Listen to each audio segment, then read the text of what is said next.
Gradually upload कर दी गई हैं। अभी हम स्टार्ट करते हैं वहीं से जो हमारा क्रूड डिस्टिलेशन था। Just a moment. Screen share हो रही है बच्चे आप लोग के साथ?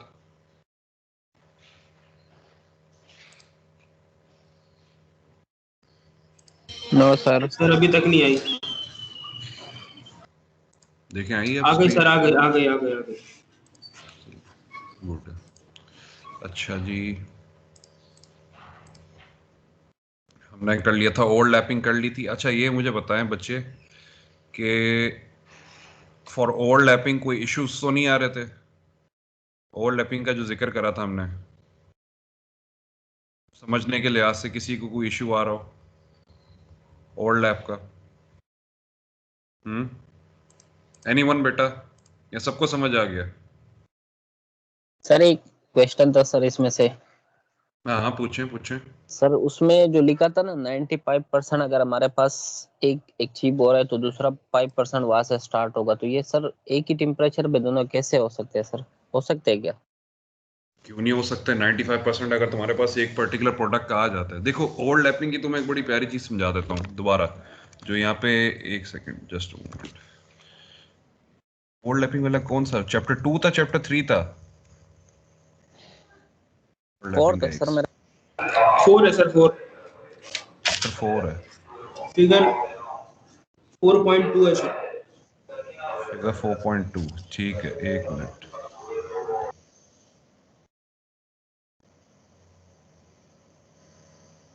ओवरलैप का देखें बेटा, देखिए बेटा, हमेशा गैप और ओवरलैप का जो देखें, गैप हमेशा पॉजिटिव होगा, ओवरलैप हमेशा नेगेटिव होगा। ठीक है अब्दुल्ला? हमने जब भी हमसे कोई पूछता है ना कि भाई जो टीपीपी फ्रैक्शनेशन होती है उसके अंदर जो 95% और 5% रखा जाता है, उसका एक बेसिक आइडिया जो है वो आपको बता देता हूँ कि लेट सपोज अगर हम केरोसिन और डीजल का जिक्र करें, ठीक है, कैरोसिन एंड डीजल, मतलब डीजल आपका कैरो के नीचे वाला प्रोडक्ट हो गया, हैवी कट आपका वो हो गया डीजल का, और लाइट कट आपका हो गया लेट सपोज कैरोसिन का। अब परफेक्ट फ्रैक्शनेशन के लिए, इक्विलिब्रियम फ्रैक्शनेशन के लिए आपको चाहिए गैप जो कि पॉजिटिव होना चाहिए। ठीक है, अब 95% पे लेट सपोज कैरो का एफवीपी आ जाता है, लेट सपोज 95% कैरो जो हमें वेपराइज फॉर्म में अचीव हुई है वो टेम्परेचर हमें मिलता है 235 सेंटीग्रेड। ठीक है, और हमें पता है कि 245 पे कैरो 100% अचीव हो जाता है। लेकिन हमारा मकसद क्या था? 95 हमारा अचीव हो गया। हमने जैसे ही देखा कि हमारा रन डाउन पे या हमारा जो ड्रॉ टेम्परेचर है वो 235 शो कर रहा है, हम आइडेंटिफाई कर चुके हैं कि भाई ये 95% अचीव हो चुका है। ज्यादा थोड़ा टेम्परेचर बढ़ाते हैं हमारे पास 100% अचीव हो जाएगा, लेकिन ये फ्रैक्शनेशन अच्छी नहीं कहलाएगी। ठीक है ना? क्योंकि जब आप 245 तक टेम्परेचर बढ़ाओगे तो डेफिनेटली 245 पे जब 100% आपके पास कैरो अचीव हो जाएगा तो साथ साथ आपके पास डीजल के लाइट वेपर भी इसमें घुस सकते हैं। हमारे पास ये एक चांस होता नहीं है, ये होता है हमेशा। ठीक है, 235 पे एक चीज अपट्रेंड हो गई। अब 5%, 245 अगर फाइनल बॉइलिंग पॉइंट है डीजल का, ठीक है ना, लेट सपोज मैं कहता हूं ये वाला जो पॉइंट है, एक मिनट, ये आपके पास ये वाला पॉइंट है, ठीक है, हाईलाइट करा हुआ मैंने, ये 245 सेंटीग्रेड शो कर रहा है, और 245 सेंटीग्रेड आपका इनिशियल बॉइलिंग पॉइंट है डीजल का। लेकिन हमें वो नहीं चाहिए। जब हमारे पास 5% अचीव हो जाता है, लेट सपोज 260 पे, लेट सपोज 250 पे अचीव हो जाता है, ठीक है, अब 250 minus 235, 250 minus 235 will give you a positive integer. Consequently अगर आप नीचे देखते हो, ये मेरी फ्रैक्शनेशन बड़ी जबरदस्त हो गई, ठीक है ना, मुझे पॉजिटिव डिफरेंस चाहिए दोनों का।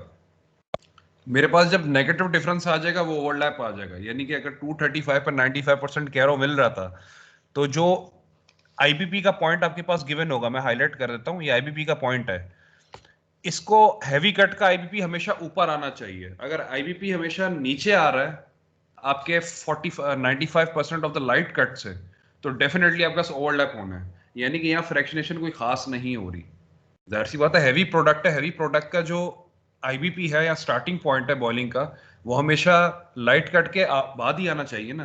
तब हम कहेंगे कि फ्रैक्शनेशन अच्छी हो रही है। तो ये जो गैप और ओवरलैप होता है, हमें इसको बहुत ज्यादा मद्देनजर रखना होता है, ठीक है। इसके बाद हमने पढ़ना था कट पॉइंट्स के बारे में।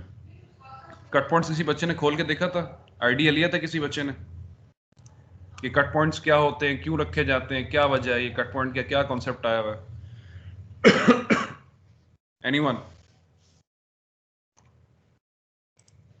अब्दुल्ला समझ आ गया जो आपको चीज समझाई थी? सर मतलब ये कि जो हमारे पास अगर लाइट का हम देखे 100% अगर हमारे पास अचीव हो रहा है और दूसरे का हमारे पास 5% नहीं नहीं अचीव नहीं हो रहा नहीं है नहीं, उन लाइट लाइट का 95, लाइट का 95, हैवी का 5%। तो सर आपने जो एफबीपी दिखाया था वो तो लाइट का नीचे का तो ना सर, वो तो फाइनल आपने दिखाया था, वो देखो जो मेरी आपने बात सुनो, इंडिकेट किया था। कर्सर नजर आ रहा है मेरा? Cursor yes cursor sir. नजर आ रहा है, ठीक है ना? ऊपर वाली डायग्राम में देखो, ये है, एक मैंने हाईलाइट करा एक पॉइंट 95 का, ठीक है। Yes sir. ये शो करता है 235 सेंटीग्रेड।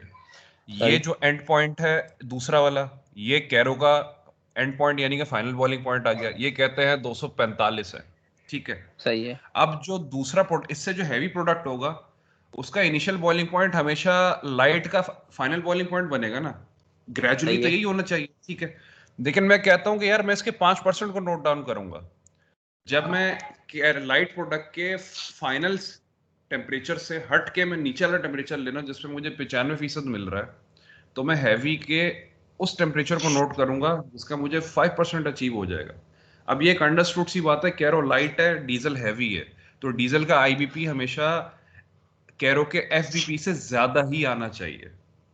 ये डिफॉल्ट, ये तो एक तो लॉजिकल एक अंडरस्टैंडिंग है कि भाई कैरो है, लाइट है और डीजल हैवी है, डीजल का आईबीपी हमेशा ज्यादा ही आएगा कैरो से। ये एक तो जनरल एक अंडरस्टैंडिंग है। लेकिन मैं कहता हूं कि यार मैं 5% को कहता हूं, ये टेम्परेचर जो था ऊपर वाले ग्राफ का, जो कि ये हैवी कट को शो कर रहा है, मैं कहता हूं ये डीजल का कट है।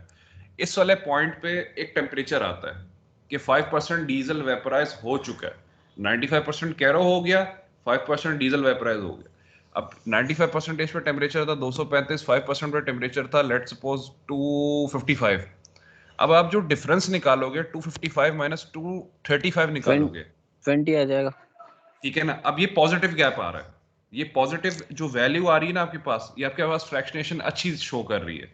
द लॉन्गर द गैप, ऐसा नहीं होता कि हमने गैप बढ़ा देना है कि नहीं 5% मुझे अचीव हो रहा है 280 पे और 95% मुझे मिल रहा था कैरो का 235 पे। अब इतना बड़ा गैप भी नहीं चाहिए बेटा आपको। वो जो 285 टेम्परेचर होगा वो 5% का टेम्परेचर नहीं कहलाएगा, वो तो 10-15% पे चला जाएगा। मेरी सही बात है समझ सर। रहे हो आप? सर तो सही है। जी जी सही है। सर यहाँ जी पे बेटा। गैप जो दिया हुआ है ये एंड बॉइलिंग पॉइंट और इनिशियल बॉइलिंग पॉइंट के दरमियान दिया हुआ है ना, 5 और 95% के दरमियान तो नहीं लिया हुआ, क्योंकि आप डॉट्स देखें 95% वाला और 5% वाला जो है वो अलग अलग है, और जो एंड बॉइलिंग पॉइंट है लाइट कट का और इनिशियल बॉइलिंग पॉइंट जो हैवी कट देखो का है हम उसके कंसिडर दरमियान डिस्टेंस लिया हुआ है सर। गैप, देखो गैप वो बता रहा है कि आईबीपी और एफबीपी में कितना फर्क आ रहा है, ठीक है ना। हमने टेम्परेचर्स नोट कौन से करने हैं? 95 और 5% नोट करेंगे ना। आईबीपी का टेम्परेचर मुझे नहीं लिखा हुआ नजर आ रहा लेट सपोज, और आईबीपी को और एंड पॉइंट को मैं लेके नहीं चल सकता। ये बेटा समझ लो छुरी से केक काट के सेपरेशन नहीं कर रहे आप, समझ रहे हो आप मेरी बात? ये रफ सेपरेशन है, रफ ऑपरेशन है। रफ ऑपरेशन में आपने टेम्परेचर्स, प्रेशर और अपने कॉलम के बिहेवियर को डीसीएस से नोट डाउन करना होता है। कॉलम के अंदर कूद के तो कोई नहीं देख सकता ना कि बेटा ये 5% अचीव हो गया, 95% अचीव हो गया। हमारे पास एसेज मौजूद होते हैं जो कि हम आइडेंटिफाई करते हैं कि यार इसका इतना इतना टेम्परेचर में इतना इतना वॉल्यूमेट्रिक यील्ड आ जाएगी इस टेम्परेचर के अंदर। फिर हम जब अपना ऑपरेशन को चला के देखते हैं, तो आईबीपी और एंड पॉइंट को अगर कंपेयर करना भी चाहो, तो मैं कहता हूं अगर 240 एंड पॉइंट 245 एंड पॉइंट है कैरो का, और आईबीपी गेट मेरे पास है लेट सपोज 246 का आ रहा है, 1 सेंटीग्रेड के गैप से क्या तुम समझते हो कि एक अच्छी फ्रैक्शनेशन आ रही है? वो पॉइंट आपको बता रहा है कि distribution should be in that particular manner कि लाइटर का end point should be the starting point, should be the IBP of heavy cut, end point of light cut should be equal to IBP of heavy cut. ये वो एक identification दे रहा है कि separation होनी इस लिहाज से चाहिए। लेकिन ये गैप ठीक है सर। जितना बढ़ता जाएगा, ये गैप जितना बढ़ता जाएगा, फ्रैक्शनेशन उतनी अच्छी होगी नहीं। मैं 95 और 5% पे जो जो मुझे मिलेंगे टेम्परेचर्स में, उनके गैप को मैं डिफरेंशिएट करके देखूंगा, क्योंकि यही चीज तो मुझे बताएगी कि परफेक्ट टीपीपी फ्रैक्शनेशन किस तरह हो रही है। मैं भी इक्विलिब्रियम फ्रैक्शनेशन का जिक्र नहीं कर रहा कि 50% सर अगर गैप 50 बढ़ेगा तो अच्छी नहीं होगी, मतलब अगर गैप। गैप बढ़ेगा तो फ्रैक्शनेशन अच्छी नहीं होगी क्या? देखो pitch 95% of the light cut पे कोई भी टेम्परेचर कॉरस्पॉन्डिंग आता है और 5% ऑफ द हैवी कट पे कोई भी टेम्परेचर कॉरस्पॉन्डिंग आता है। इसके गैप में अगर ज्यादा होगा तो अच्छी बात है, ठीक है। टेम्परेचर का गैप हमें चाहिए। वेपराइजेशन कॉलम के अंदर 5% और 95% के एग्जैक्ट बिल्कुल इक्वली बराबर होनी चाहिए, तब मैं फ्रैक्शनेशन कहूंगा अच्छी होगी। टेम्परेचर बेशक दोनों के 20 का रेंज आ जाए, 30 का रेंज आ जाए, 40 का रेंज आ जाए, that doesn't make a difference. मतलब कि सर इसी रेंज पे होना चाहिए। 95 and 5%, the moment I think कि 95% मुझे केरोसिन का ऑब्टेन हो गया, मैंने टेम्परेचर नोट डाउन कर लिया, और द मोमेंट मैं राइट। देख लूं कि 5% मुझे डीजल का ऑब्टेन हो गया, मैं टेम्परेचर नोट डाउन कर लूंगा। इन दोनों के डिफरेंस के गैप डिफरेंस को मैं जब इक्वेट करता हूं तो फिर मैं बोलूंगा है फ्रैक्शनेशन तो सही हो रही है, 20 का डिफरेंस आ रहा है, कोई इशू नहीं है, रफ सेपरेशन है। कौन सी मैं मतलब केक छुरी के साथ काट रहा हूँ कि बकायदा इक्वल 50-50 बिल्कुल ट्रांसफर हो रहा है, या 50% इसका जा रहा है 50% इसका जा रहा है। हम क्योंकि बेटा रिफाइनरी के ऑपरेशंस को हम टेम्परेचर प्रेशर से खेल रहे होते हैं, हमारे पास फ्लो रेट होता है, टेम्परेचर प्रेशर्स होते हैं। मैं वही बता रहा हूँ कि डीसीएस पे आप लोग प्रेडिक्शन दे रहे होते हो with respect to these concepts. ये जितने कॉन्सेप्ट्स आपके जहन में होते हैं, आप इसी कॉन्सेप्ट को जहन में रखते हुए आप लोग एक ऑपरेशन देख रहे होते हैं रिफाइनरी का, कि एक क्रूड डिस्टिलेशन कॉलम का ऑपरेशन किस लिहाज से चलाया जा सकता है। सर ठीक है बेटा। सर जी जी। ऑपरेशन में निगेटिव में आ सकता है क्या? क्योंकि नेगेटिव हर में चीज इक्विलिब्रियम पे चल रही होती है, हर नहीं नहीं का नहीं नहीं नहीं, टेम्परेचर। किसने कहा, किसने कहा? कॉलम ऑपरेशन कभी भी प्रैक्टिकल वे में इक्विलिब्रियम अचीव कराते हैं हम लोग, लेकिन कुछ कुछ इंस्टेंसेस पे, यानी कुछ कुछ लम्हात पे हमें इक्विलिब्रियम मिल जाता है। कंप्लीट ऑपरेशन इक्विलिब्रियम में नहीं होता। हमारे पास अगर ये डिफरेंस कम आता है तो कोई इशू नहीं है। देखिए मैं वही कह रहा हूँ, क्राइटेरिया 95 और 5 का है। 95 5 पे कॉरस्पॉन्डिंग टेम्परेचर अगर पॉजिटिव गैप शो कर रहे हैं, वो गैप 40 सेंटीग्रेड का हो या वो गैप 2 सेंटीग्रेड का हो, वो गैप अगर 95 और 5% की लॉजिकल एक्सप्लेनेशन में बैठ रहा है तो फिर आपकी फ्रैक्शनेशन ऑल गुड है, ठीक है ना। सिंपल सी बात है। आगे बढ़ते नहीं हैं बेटा, सर, कट पॉइंट। ये निगेटिव में हो सकता है सर। नेगेटिव पे होगा, क्यों नहीं हो सकता? मत लेकिन निगेटिव में आ फ्रैक्शनेशन सकता अच्छी है। नहीं, क्यों नहीं आएगा? ओवरलैप का मकसद क्या है? नीचे वाला ग्राफ देखो ना, तुम एक अंडरस्टैंडिंग रखो ना। देखो तुम्हें मैंने टेम्परेचर्स भी बताया मैं कितने प्रोडक्ट एक कॉलम से निकलते हैं, तुम्हें सबके टेम्परेचर्स आईबीपी एफबीपी पता है। तुम लाइट कट को कंसीडर कर लो, लाइट नेप्था। तुम हैवी कट को कंसीडर कर लो, हैवी नेप्था। या तुम ऐसे डीजल कंसीडर कर लो लाइट कट को, या हैवी कट को गैस वाला कंसीडर कर लो। अब तुम ये देख रहे हो ना, नीचे वाले ग्राफ में क्या बता रहा है? नीचे वाले ग्राफ में बता रहा है कि 95% लाइट कट का आ गया, ठीक है, लेकिन जो इनिशियल बॉइलिंग पॉइंट है वो उसी 95% पे जो टेम्परेचर आ रहा था उसी के बराबर आ रहा है। तो ये तो चीजें मिक्स आउट हो रही हैं। ये तो क्या हो रहा है, मेरे पास ऑटोमेटिकली मेरे पास डीजल उठ रहा है, मेरे पास कोई हैवियर उठ रहा है, लाइट को कंटेमिनेट कर रहा है। ये जो नीचे वाला पॉइंट है ना बेटा, नीचे वाले ग्राफ में लो सिलेक्टिविटी फ्रैक्शनेशन के अंदर जो आईबीपी का पॉइंट है, ये अच्छी फ्रैक्शनेशन के लिए हमेशा लाइट के हमेशा टॉप पे आना चाहिए। ये इंटरसेक्शन जो लाइन दिखा रही है ना आपको, इंटरसेक्शन जो डॉटेड लाइन है, ये पॉइंट हमेशा राइट। ये ईपी के ऊपर आना चाहिए। Simple is that. इसको इस लिहाज से समझ लो। अच्छा कट पॉइंट्स पे आ जाते हैं। अच्छा दूसरे बच्चों को बेटा समझ आया? दोबारा रिपीट करा है? सब बच्चों के जहन नशीन हो गई ये चीज, समझ आ गई है या सर के ऊपर से गुजर गई? आ गया सर, आ गया गुड, समझ। गुड है, गुड है। चलें जी। अच्छा आगे अब कट पॉइंट्स का जिक्र आता है कि 0 से 120 सेंटीग्रेड अगर एलपीजी प्लस लाइट नेपथा है, 120 से 275 लेट्स सपोज हैवी नेपथा है, 275 से 345 लेट्स सपोज केरोसिन है, 345 टू 385 लेट्स सपोज डीजल है। अब ये कट पॉइंट्स मैंने आइडेंटिफाई कर दी हैं। ये कट पॉइंट्स क्या चीज है? इसका एक जेनेरिक कॉन्सेप्ट है, पहले अंग्रेजी पढ़ लेते फिर उसको उर्दू में पढ़ लेंगे इंशाल्लाह। The cut points in the CDU are controlled by the overhead temperature, which determines how much vapor goes to the condenser to produce light naphtha, and by the flow rate of various products straight from the column or the side strippers. यानी कि अगर top का temperature, जैसा कि मैं अपने लिहाज से बात कर रहा हूँ, अपने ऑपरेशंस का जिक्र कर रहा हूँ, जैसे कि मैंने ये विटनेस किया प्रैक्टिकल ऑपरेशन कि 120 was the final boiling point of light naphtha, ठीक है। 140 120 was the final boiling point of light naphtha. मैं कहता हूं कि ओवरहेड के टेम्परेचर को 120 रखा हुआ है ना, तो ये मुझे डिटरमिन कर रहा है कि at 120 centigrade when I am operating my refinery I can assure that 44% of the naphtha is being sucked to the top of the column. यानी कि 44% naphtha खिंच रहा है ऊपर की तरफ. और दूसरी चीज क्या डिटरमिन वो कह रहा है कि कट पॉइंट डिपेंडेंट होते हैं, ज्यादा खींचोगे तो भारी हो जाएगा नीचे वाला प्रोडक्ट. पिक कर रहा है मेरी बात बेटा आप? जब ज्यादा सक्शन खींचोगे वेपर्स की टॉप की साइड पे तो ऑटोमेटिकली हर प्रोडक्ट हिलता जाएगा, हर प्रोडक्ट का आईबीपी भी हिलेगा और हर प्रोडक्ट का एफबीपी बढ़ेगा. ये बात दोबारा नोट बता देता हूं. टॉप से कोई भी चीज तुम खींचते हो, लेट सपोज अगर 120 का टेम्परेचर अचीव था, 120 वैसे नॉर्मली 110 105 ऐसा ही होता है, हम कहते हैं 120. 120 को तुम 140 पे बेटा लेके चले जाओ. अब 140 क्या करेगा? लाइट नेफ्था तो कंप्लीटली वेपराइज होकर टॉप सेक्शन पे आ गया, लेकिन क्या करेगा? हैवी नेफ्था भी उठेगा. जब हैवी नेफ्था उठेगा तो कैरो भी उठना शुरू हो जाएगा.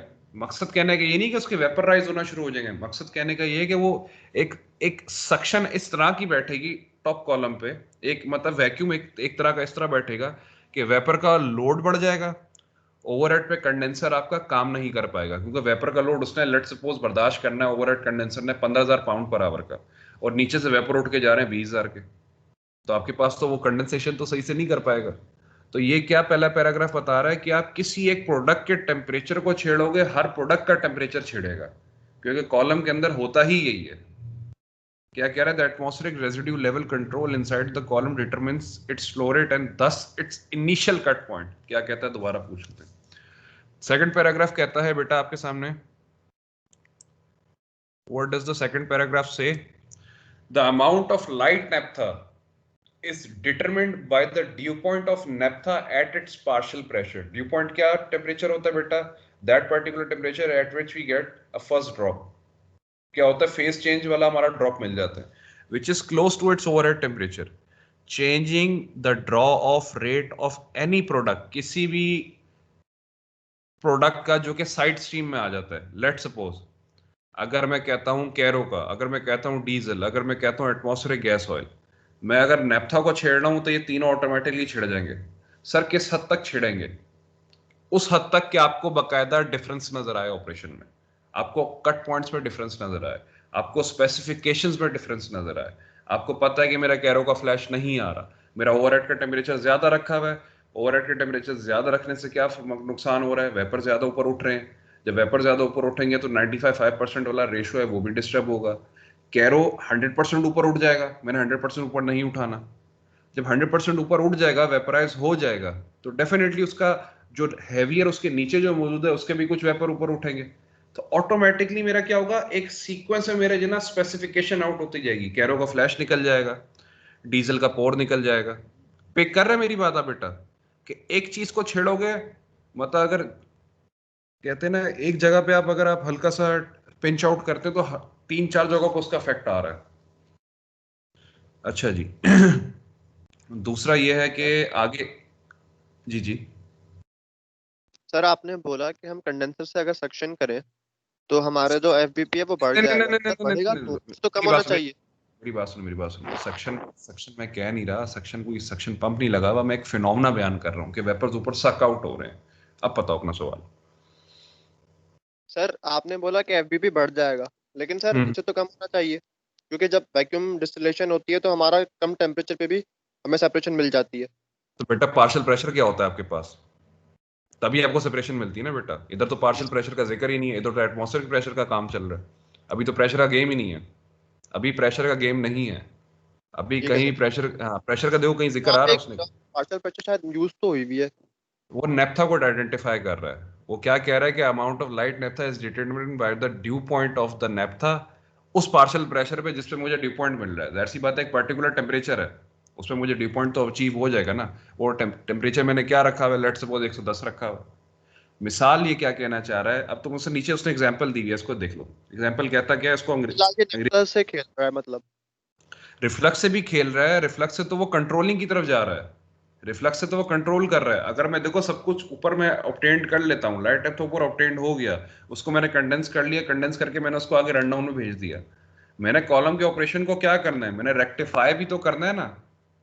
देखो नेफ्था ऊपर मेरे पास रफ तो वाइपर आ गया, लेकिन जब मैं उस वेपर का कुछ हिस्सा कंडेंस करके वापस भेजता हूँ तो वो क्या करता है, वो एंड पॉइंट्स को अचीव कराता है, वो आईपीपी बिल्कुल कंट्रोल्ड रहता है, वो मेरे पास प्योरिटी लेवल 100% के करीब आ जाता है। वो जो री इंट्रोडक्शन होती है लिक्विड की ओवरहेड पे, वो क्या करता है, ओवरहेड की प्रोडक्ट की क्या करता है, कंसंट्रेशन को इंक्रीज करने की कोशिश कर रहा होता है। तो डेफिनेटली जब ऊपर की कंसंट्रेशन अचीव होकर, लेट्स सपोज अगर मेरे पास 95% प्लस आ रही है, तो डेफिनेटली मेरे पास नीचे भी मैंने ऑपरेशंस इस लिहाज से रखा होगा। एग्जांपल पढ़ो, एग्जांपल क्या कहता है। For example lowering the kerosene flow rate, मैं कहता हूं केरोसिन का मैंने फ्लो रेट रखा हुआ है 2500 बैरल पर आवर के लिहाज से, 2500 बैरल पर आवर, ठीक है ना। अगर 2500 बैरल पर आवर के लिहाज से मेरा स्पेसिफिकेशन फ्लैश जो रन डाउन पे मैं सैंपल लेता हूँ उसका मैं लैब भेजता हूँ, मैंने उसका फ्लैश करा के देखा, मेरा फ्लैश उसका 39 आ गया, गुड है, ऑन स्पेक है। और आगे क्या कह रहा है, अगर मैं इसका फ्लो रेट कम कर दूंगा तो इसका एंड पॉइंट कम हो जाएगा। जाहिर सी बात है, जब फ्लो रेट आप कम खींचोगे, 95% आपके पास खींच रहा है 2500 बैरल पे, आपने बोला है सर 2500 बैरल नहीं रखते, हम करते हैं 2200 बैरल।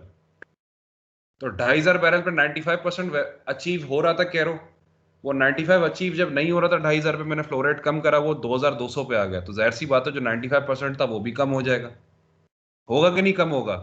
तो मेरे पास kerosene basically starting from 0% vaporise till let's suppose 80% vaporise, मेरे पास ये टोटल कैरो है, लेकिन मेरा एंड पॉइंट क्या होगा, ऑटोमेटिकली कम हो जाए, क्योंकि कैरो टोटली नहीं आया, कैरो अभी भी है मौजूद। पिक कर लो मेरी बात, मैंने जैसी मैंने कह लें कि रन डाउन फ्लो रेट कम करा, फाइनल बॉलिंग पॉइंट कम हो गया, क्योंकि टोटल खिंचा ही नहीं। जब टोटल खिंचेगा तब मुझे फाइनल बॉलिंग पॉइंट आइडेंटिफाई होगा। पिक कर रहे हो मेरी बात। समझ गया sir. will lower its endpoint, make it lighter, but will also modify the initial points of light gas oil and heavy gas oil। अंदाजा लगा लो, जब ये 80% मैंने 2200 के हिसाब से खींच लिया, तो जो बकाया 200 बैरल बच रहा है, वो 200 बैरल तो नीचे गिरेगा, उसूलन तौर पर उसे नीचे ही गिरना चाहिए ना, वो डंप हो गया ना नीचे, मैंने खींचा नहीं टेम्परेचर से, मैंने रन डाउन भी मैंने फ्लो रेट कम कर दिया, तो जो चीज मैं रन डाउन नहीं खींच रहा वो नीचे डंप हो गई, वो फिर ऑटोमेटिकली सब जगह पर डंप होती रहेगी और सबके पॉइंट्स हिल जाते हैं। तो ये क्या कह रहा है, but will also modify the initial points, cut points of light gas oil and heavy gas oil and the initial cut point of atmospheric residue, the residue flow rate, the internal reflux rate, the draw of temperatures and the pump arounds are also affected। अब अंदाजा लगा लो बेटा आप कि आपने एक चीज में उंगली तोड़ी, पूरे पूरे सिस्टम में उंगली टूटती जा रही है, कहीं से हाथ आ रहा है, कहीं से उंगली आ रही है, कहीं से कुछ आ रहा है। ये ऑपरेशन इतना पिन पॉइंटेड एक्यूरेसी से चलना चाहिए, क्योंकि अगर आप बेटा कट पॉइंट्स अचीव नहीं करा सकते, आप डीसीएस पे आप एज अ शिफ्ट इंजीनियर बैठे हो, आपको यही नहीं पता कि मैं एंड पॉइंट अचीव करा पा भी पा रहा हूँ या नहीं कर पा रहा, क्योंकि आपको जस्ट टेम्परेचर्स, प्रेशर्स और ग्राफ नजर आते हैं डीसीएस पे, कॉलम के अंदर क्या चल रहा है, क्या खिचड़ी पक रही है या क्या कुछ हो रहा है, वो बेटा आप सिर्फ क्या करते हैं, स्पेक्यूलेट करते हो with respect to your ideas, with respect to your concepts, with respect to your theoretical understanding, कि आप उस प्रोसेस को थ्योरेटिकली किस तरीके से अंडरस्टैंड कर रहे हो। तुम्हें कट पॉइंट का कॉन्सेप्ट पता है, आपको ओवरलैप का कॉन्सेप्ट पता है, तब जाके बेटा क्रूड डिस्टिलेशन यूनिट को सही तरीके से ऑपरेट कर सकते हैं। आपको ये दो चीजों का नहीं पता तो बेटा आप कुछ भी नहीं कर सकते, क्योंकि आपको आइडेंटिफाई नहीं कर पा रहे आप कि यार कितने टेम्परेचर पे क्या चीज निकलनी है। ये बेसिक्स है ना, ये तो बिल्कुल एक तो, क्योंकि यहां से ये प्रोडक्ट आगे जाके धुलते हैं, ठीक है ना, इनकी हम वॉशिंग कराते हैं, आगे जाके इनको ट्रीट कराते हैं। पूरी रिफाइनरी में मेन मकसद क्या होता है, कच्चा प्रोडक्ट आपका क्रूड डिस्टिलेशन से निकलता है, the raw product you get is only from crude distillation. उसके बाद यही प्रोडक्ट्स को दोबारा हम क्या करते हैं, प्रोड्यूस कराने की कोशिश कर रहे होते हैं, थर्मल क्रैकिंग, कैटालिटिक क्रैकिंग, वो तो चलो एक पर्टिकुलर एक एरिया के लिए हो रही है, लेकिन हमारे पास बाय प्रोडक्ट्स निकल रहे होते हैं, तो हमारी कोशिश क्या होती है, थर्मल क्रैकिंग में दोबारा यही चीजें निकलना है। ऐसा ही है ना बेटा। अब आगे एक और चीज बयान करता है, ये cut point, first and second paragraph understood है सब बच्चों को, first and second paragraph understood है विद रिस्पेक्ट टू कॉन्सेप्ट बेटा, लड़के लड़कियां दोनों के लिए। जी सर। जी सर। गुड है, आगे बढ़ते हैं। Therefore, if the cut point of one stream is changed through a change in its withdrawal rate, अगर कट पॉइंट किसी एक स्ट्रीम का चेंज करना चाहते हो तो उसका विड्रॉवल रेट को भी चेंज करा आपने, ठीक है ना। The flow rate of heavier product next to it should be changed in reverse by the amount in order to make changes in the desired stream only. अब देखो जिक्र आ गया कि आपने एंड पॉइंट को कंट्रोल किस तरह करना है। अब ये रिफाइनरी के ऑपरेशन का जिक्र कर रहा है कि डीसीएस में बैठे आप किस तरीके से काम कर।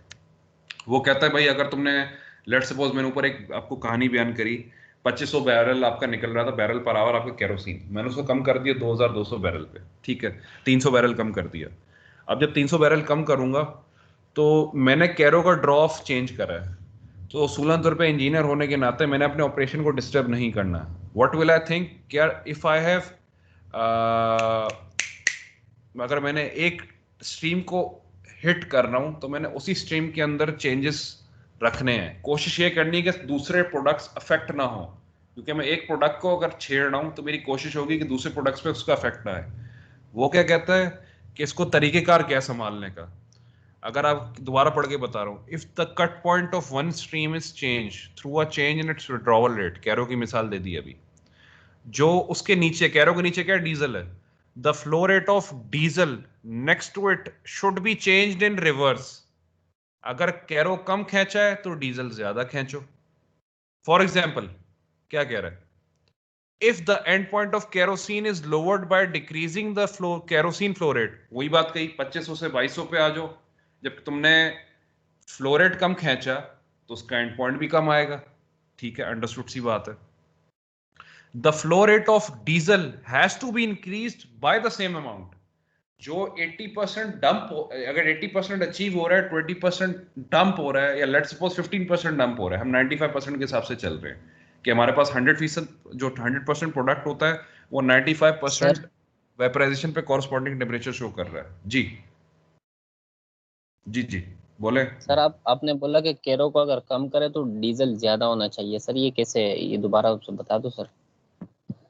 2500 बैरल में से सर 2200 खींच लिया, सुनो सुनो सुनो, 2500 में से 2200 खींचा, 2500 खींचना चाहिए था, 300 कहां जाएगा, उड़ जाएगा, 300 नीचे जाएगा। अगर 2500 खींचना था पहली इंस्टेंस में, मैंने 2200 खींच लिया, डीजल का नीचे फ्लो रेट कितना था, लेट सपोज 5000 बैरल, तो डीजल का फ्लो रेट मैं क्या करूंगा 5300 बैरल। अब बात समझ रहे हो बेटा आप? सर ये अगर एक का करेंगे तो पूरे का डिस्टर्ब नहीं होगा जैसे आपने पहले बताया? एक अगर का एक करें की अगर हम वो तो नहीं नहीं करेंगे नहीं तो नहीं, दूसरे तो भी नीचे डिस्टर्ब आपको होंगे। तरीकेकार क्या बता रहा है, नीचे आपको तरीकेकार बता रहा है कि यार अगर एक चीज को छेड़ रहे हो तो उसके कॉरस्पॉन्डिंग जो उसके करीब से करीब तर चीज है ना बेटा, उसको इक्वली छेड़ना है आपने। यानी अगर इसमें अगर आप डिफरेंस पैदा कर रहे, एक सेकंड बेटा कॉल आ रही है, जस्ट अ मोमेंट, ये चेयरमैन साहब की कॉल आ रही है।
जी बेटा, so sorry for sir that. एक सवाल था सर।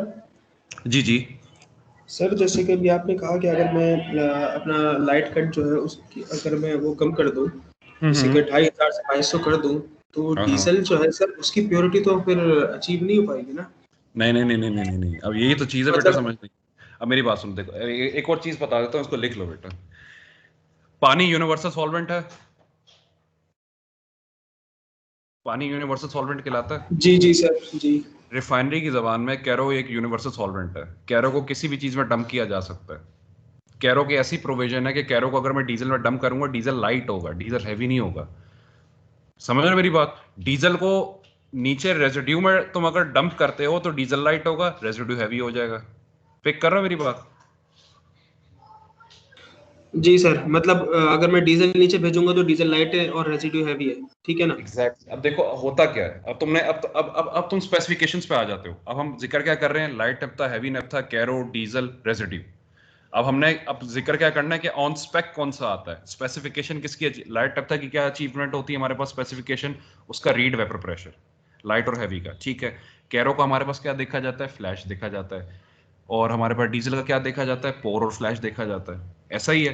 तो अगर कैरो फ्लैश वाला प्रोडक्ट है ना, उसको नीचे फेंकूंगा, वो डीजल के फ्लैश को कम कर देगा। लेट सपोज अगर डीजल का फ्लैश 70 आ रहा है तो वो 60 आना शुरू हो जाएगा, क्योंकि उसके अंदर लाइटर घुस चुका है। मेरे पास कलर मेंटेनेंस भी अच्छी आ जाती है। कलर मेंटेन करने के लिए भी कैरो को डंप किया जाता है। पोर पॉइंट अचीव करने के लिए भी कैरो को डंप किया जाता है।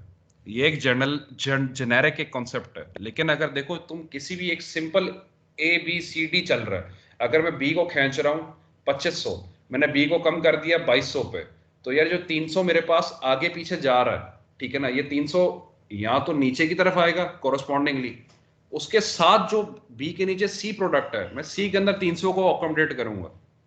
मैं सी के अंदर 300 को अकोमोडेट करूंगा कि यार ये ऊपर नहीं खिंचा तो इसको नीचे खींच के ये सिर्फ 2 एरियाज अफेक्टेड रहे, ओवरऑल पूरा कॉलम अफेक्ट ना हो।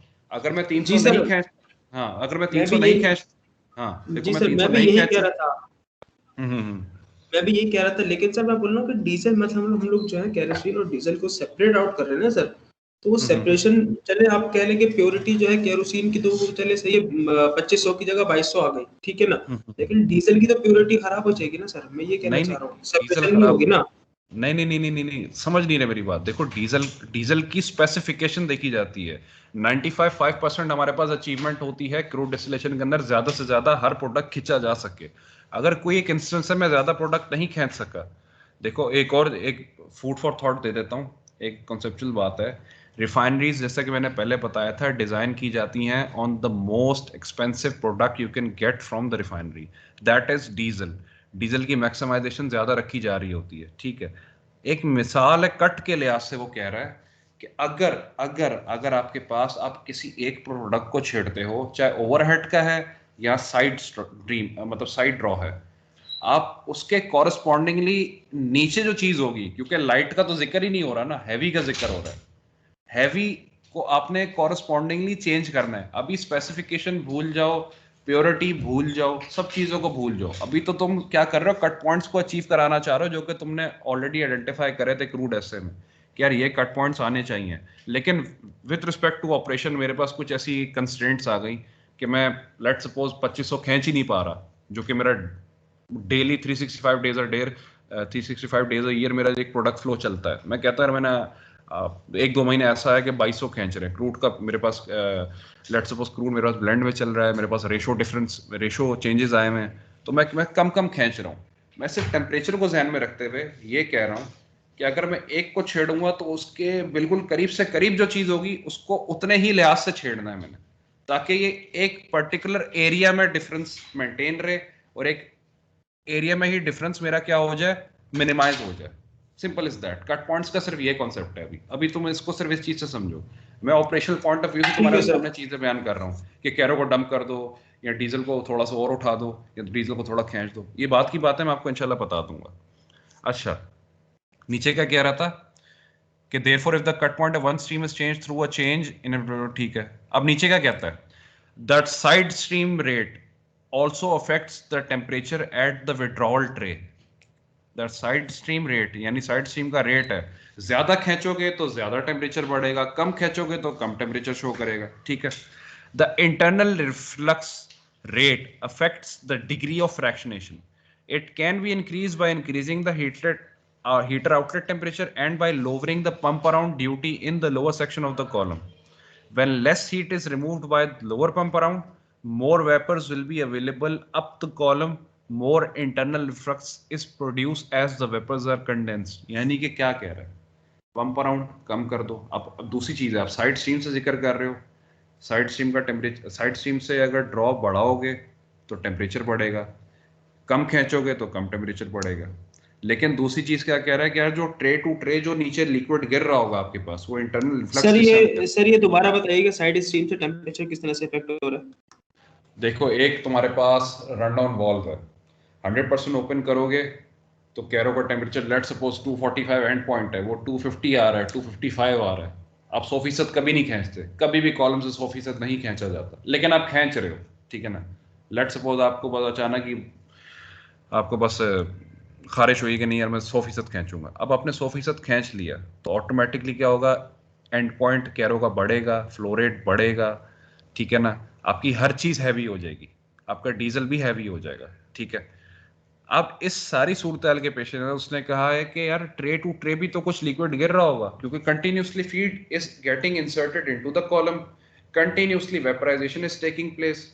When I said 50% of my feed has to be partially vaporised, तो क्या होगा, यानी ये साथ साथ ये भी फिनोमेना चल रहा है, फ्लैश जोन का फिनोमेना भी चल रहा है, रिफ्लक्स का फिनोमेना भी चल रहा है, पंप अराउंड का फिनोमेना भी चल रहा है। तो वो क्या कह रहा है कि इंटरनल रिफ्लक्स जो ट्रे टू ट्रे नीचे गिरेगा, अगर मैं कहता हूं ऊपर से नेप्था नीचे गिर रहा है, ट्रे 1 से गिर के 2 पे आया, 3 4 5 6 7, आप इन सब चीजों पे जब वो गिर गया, इन सब चीजों पे गिरने के बाद वो क्या करेगा, ऑटोमेटिकली जिस जिस प्रोडक्ट वो जो रिफ्लक्स गिर रहा होगा उसके अंदर लेट सपोज 3 प्रोडक्ट्स हैं, पहले नेप्था की लास्ट ट्रे तक गया, नेप्था सारा निकल गया, चलो भाई अब क्या बचे 2 प्रोडक्ट, कैरो, कैरो की 2-3 ट्रे उसने ट्रेवल करा, कैरो सारा उड़ गया, ठीक है। उसके अंदर अब क्या बचा, डीजल, फिर डीजल नीचे 6-7 ट्रे ट्रेवल करता हुआ गया। अब मेरी बात पिक कर रहे हो आप, कि जैसे जैसे एक एरिया आया नेप्था का एरिया, नेप्था सारा उड़ गया, लिक्विड नीचे आया ट्रे से थोड़ा, केरोसिन के रीजन में आया, केरोसिन सारा उड़ गया, फिर वही इंटरनल फ्लक्स थोड़ा सा और नीचे आया डीजल की साइड पे, डीजल के साथ या तो खिंच गया, अब जाहिर सी बात रन डाउन का जिक्र है तो डीजल के साथ वो खिंच जाएगा। तो ये इंटरनल रिफ्लक्स का भी जिक्र कर रहा है जो कि ट्रे टू ट्रे गिर रहा है, ये भी आइडेंटिफाई कर रहा है मुझे कि यार fractionation of degree of fractionation मेरी कितनी इंक्रीज हो सकती है।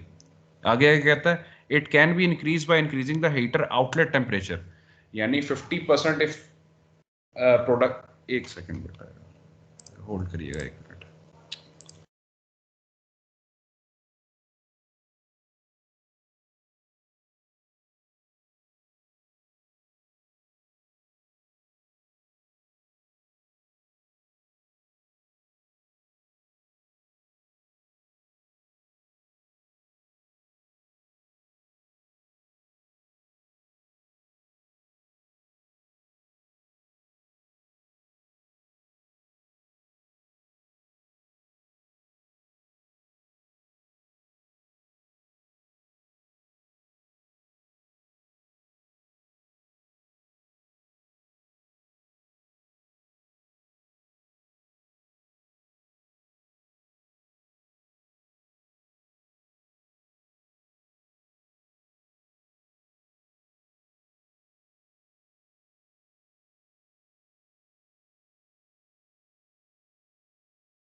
हाँ जी बेटा, अच्छा जी, आगे डिग्री ऑफ फ्रैक्शनेशन और फ्लैश जल्दी से पढ़ लो, ठीक है ना, फिर डिग्री ऑफ फ्रैक्शनेशन देख लेते हैं। चलें, the fractionation quality between two consecutive streams is affected by several factors such as vapor liquid flow rates in the column zone between these two streams, number of tray कितनी है, कितनी heat मैं खींच रहा हूँ पंप अराउंड से। अब fractionation की जो क्वालिटी है वो डिटरमिन किस चीज़ पे की जाती है, गैप और ओवरलैप पे। जैसा कि पहले बयान करा आपको कि जो गैप और ओवरलैप होता है, मेरे लिए डिजायरेबल क्या चीज़ है, गैप, मेरे लिए अनडिजायरेबल क्या चीज़ है, ओवरलैप। तो मैंने गैप को बढ़ाना है, ओवरलैप को कम करना है। गैप को बढ़ा के बेटा 300 डिग्री नहीं कर देना, गैप एक एक पर्टिकुलर पॉइंट तक बढ़ाना है आपने, ठीक है। For perfect fractionation, zero gap and overlap are required.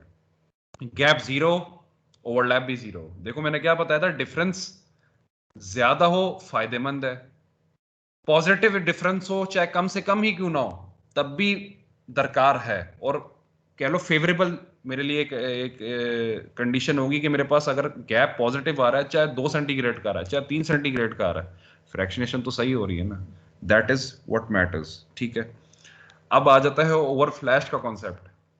देखें जैसे मैंने आपको बताया, क्रूड डिस्टिलेशन के अंदर हमारे पास एक क्रूड है, हम अरेबियन लाइट का जिक्र करते हैं, बाइको रिफाइनरी का जिक्र करते हैं। ठीक है, अब विजुलाइज करो, ठीक है ना, ओवर फ्लैश समझा रहा हूँ, अभी पढ़ना नहीं, बाद में पढ़ लेते हैं।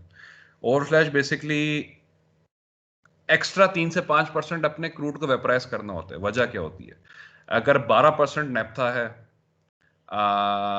13% कैरो है, 25% हो गया टोटल, 31% डीजल है, 25 plus 31 will give you a value of कितनी दे रहा है, 56%। ठीक है, अब 56 प्लस लेट सपोज 5%, 4% इज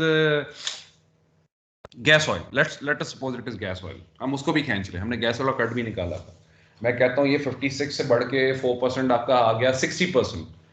अब आपने अपने हीटर का आउटलेट टेम्परेचर इतना रखना है कि 60% of the products should be partially vaporised, so that when it enters the column a sudden flashing will take place. Do you agree? सब बच्चे एग्री करते हैं इस बात से, यही होना चाहिए।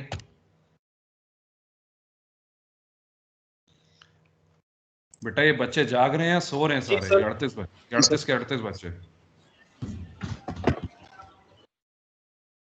एक 27 है बेटा, दूसरा एक, हाँ ये सर आपने क्या 20। कहा, दोबारा रिपीट कर। बेटा अंग्रेजी ज्यादा अगर बीच में आ रही है तो ये भी बता दें, अगर अंग्रेजी थोड़ा सा डिस्टर्ब कर रही है आपको तो मुझे बता दें, मैं उर्दू में बयान कर दूंगा। वो एक फ्लो चल रहा होता है, मैं फ्लो में चल। जी जी जी जी बच्चे। सर ये ओवरलैप जीरो तो समझ आ गया, पर गैप जीरो होगा तो ये तो ठीक नहीं है ना। परफेक्ट फ्रैक्शनेशन के लिए एक चीज जीरो होनी चाहिए ना। देखें ओवरलैप नेगेटिविटी आ नहीं रही ना, वो कह रहा है जीरो गैप एंड ओवरलैप। देखो जब जीरो गैप होगा तो ओवरलैप का जिक्र ही नहीं आया। मेरी बात पे कर रही हो आप बेटा? जब गैप मेरे पास पॉजिटिव इंटीजर आ रहा है ना, अगर जीरो भी आ रहा है, 0 सेंटीग्रेड आ रहा है, 0 centigrade is not a negative number, it's a positive integer. हम कह रहे हैं कि एक सिंपल एक इंटीजर है, जीरो गैप आता नहीं है हमारे पास, रिक्वायर्ड होता है गैप हमारे पास 10 centigrade, 15 centigrade, 5 centigrade, 4 centigrade, 6 centigrade normally इसमें होता है। ठीक है, वो कह रहा है कि डिग्री ऑफ फ्रैक्शनेशन के लिहाज से अगर देखा जाए, परफेक्ट फ्रैक्शनेशन चाहिए, गैप कम से कम हो लेकिन पॉजिटिविटी आनी चाहिए, ओवरलैपिंग ना हो, यानी कि भारी चीज लाइटर चीज के साथ ना बनना शुरू हो जाए। पिक कर रही मेरी बात? ठीक है सर, आ गया मुझे समझ। अब और फ्लैश का जिक्र मैंने बताया कि 60% मेरा वेपराइज हो जाए। जो हीटर आउटलेट होता है उसको हम ट्रांसफर लाइन कहते हैं। ट्रांसफर लाइन टेम्परेचर मैंने इतना फिक्स करा कि मेरे पास 60% of the product is partially vaporise. अब ओवर फ्लैश क्या कहता है, अब पढ़ना, ये पीछे चीज जहन नशीन हो गई है। 60% क्यों चाहिए, क्यों वेपराइज चाहिए, कितना टेम्परेचर चाहिए, हीटर का आउटलेट कितना होना चाहिए, ये सारी चीजें बयान हो गई। आगे क्या कहता है, in order to fractionate the crude oil into various products, it has to be heated to a temperature between 330 to 385, 725 Fahrenheit। देखें वॉटसन अमेरिकन पेट्रोलियम इंस्टीट्यूट की एक किताब है, technical data book, API technical data book, उसके अंदर आपके पास जो atmospheric condition में आप फर्नेस का टेम्परेचर मैक्सिमम लेके जा सकते हैं वो 750 फ़ारेनहाइट है।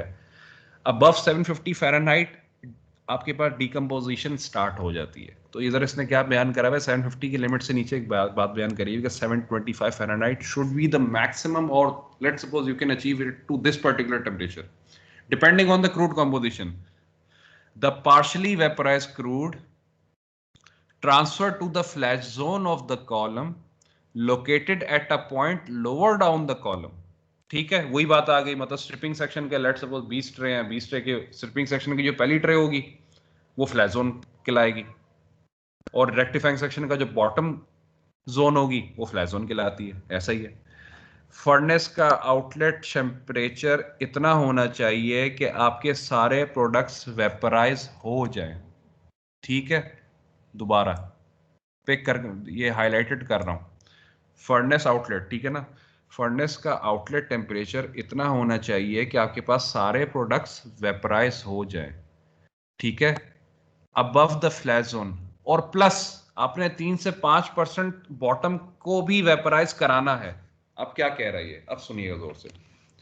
सर रिक्वायरमेंट तो 60% की थी, एटमॉस्फेरिक रेजिड्यू को कौन ऊपर उठाना चाहेगा? ये तो मेरे मतलब अगर एटमॉस्फेरिक रेजिड्यू के अंदर तो सल्फर बेताशा भरा हुआ है, कार्बन बेताशा भरा हुआ है, कार्बन की चेन भी आपको पता है सर कितनी आगे है, C100+ चेन उसकी चल रही होती है। अगर इसका 3 से 5% में ऊपर उठा दूंगा सर, मुझे किन नफलों का सवाब है? आपने इतनी चीजें पीछे बयान करी, आपने फ्रैक्शनेशन का बताया, आपने गैप का बताया, आपने ओवरलैप का बताया, आपने कट पॉइंट्स का बताया, तो ये 3 से 5% मुझे एक्स्ट्रा वेपराइज करने का क्या मकसद पेश कर रहा है? वजह नीचे बयान कर रहा है। This overflash has a function of providing liquid wash to the vapors going up the column from flash zone, improving fractionation on the trays above the flash zone. यानी कि जो फ्लैश जोन के बिल्कुल ऊपर जो वाली ट्रे है वो कौन सी होगी? रेक्टिफाइंग सेक्शन का बॉटम होगा। ऐसा ही है बेटा, विजुलाइज कर रहे हैं जो मैं कह रहा हूँ, ठीक है ना? फ्लैश जोन का टॉप सेक्शन क्या कहलाएगा? रेक्टिफाइंग सेक्शन का बॉटम साइड। और फ्लैश जोन का बॉटम सेक्शन क्या कहलाएगा? स्ट्रिपिंग सेक्शन का टॉप साइड, ठीक है। अब ये एरिया आपके पास, इसमें ट्रेस भी होती हैं, इसमें थोड़ा कह लें आपके पास डिमिस्टर पैड्स, नहीं डिमिस्टर पैड्स कुछ इंस्टेंस में लगे हो। लेट्स सपोज ये एरिया ऐसा ओपन होता है, यहाँ वेपर का इतना सारा लोड है, वो कहता है 3 से 5% थोड़ा एक्स्ट्रा इसको वेपराइज कर दो। अगर 60% तुम पार्शली वेपराइज कर रहे हो, उसको 63% वेपराइज कर दो, इसको 64% वेपराइज कर दो। वजह क्या है? जब आपके पास फ्लैश जोन पे अचानक एक भपका निकलता है, एक अचानक सडन आपके पास बर्स्ट होता है वेपर का जो कि ऊपर उठेगा, तो जो नीचे से रिबॉयलर का 3 से 5% उठाने का मकसद है ना बॉटम से, वो मकसद ये है कि फ्लैश जोन के पास आपके पास ये रफ सेपरेशन ऐसी होती है जिसमें लाइट नीचे भी घुस जाता है, हैवी ऊपर भी चला जाता है। हमारा मकसद क्या होता है? हमारे पास जितने भी हैवियर हैं, हैवियर के अंदर हमारे पास एरोमेटिक्स भी हैं, नेपथीन्स भी हैं, और सल्फर डोमिनेटेड प्रोडक्ट्स भी हैं। फ्लैश जोन के एरिया पे जो आपके पास अचानक एक छींटा आता है ना बेटा, फीड का छींटा अंदर गुजरता है, उस छींटे से क्या होता है, मैं थोड़ा ज्यादा अगर छींटा रखूंगा ना, वो उस पूरे एरिया को वॉश कर देगा, क्योंकि जाहिर सी बात है जब हैवी ऊपर उठेगा तो हैवी के साथ उसके सल्फर डोमिनेटेड प्रोडक्ट्स ऊपर उठेंगे जो कि फ्लैश जोन के आसपास चिपक भी सकते हैं। ऐसा ही होता है ना बेटा फ्लैश जोन। ऐसा तो नहीं कि फ्लैश जोन बिल्कुल बेटा पानी गिरा, पानी ऊपर गया, पानी नीचे गिर गया, बिल्कुल क्लीन कट हो गया। ये काला तेल है, काले तेल के अंदर जब वेपराइजेशन ज्यादा रखोगे तो कुछ चीजें ऊपर उठेंगी। लेकिन आपका मकसद क्या होता है ओवर फ्लैश का? कि यार मुझे रिबॉइलिंग का सर्किट चलाना तो चाहिए ताकि मैं लाइटर को स्ट्रिप आउट करूं, लेकिन कोशिश ये है कि ज्यादा से ज्यादा जितना खींचा जा सकता है उसको खींच लो, जितना ज्यादा खींचा जा सकता है। अब इस ओवर फ्लैश के तरीकेकार से जो 3 से 5% आप एडिशनल आप ओवर मतलब वेपराइज कराते हो, इसका मकसद क्या कहता था? वो कहता है लिक्विड वॉश होता है वेपर का, ठीक है, फ्रैक्शनेशन ट्रे पे अच्छी हो जाती है, therefore improving the quality of heavy gas oil,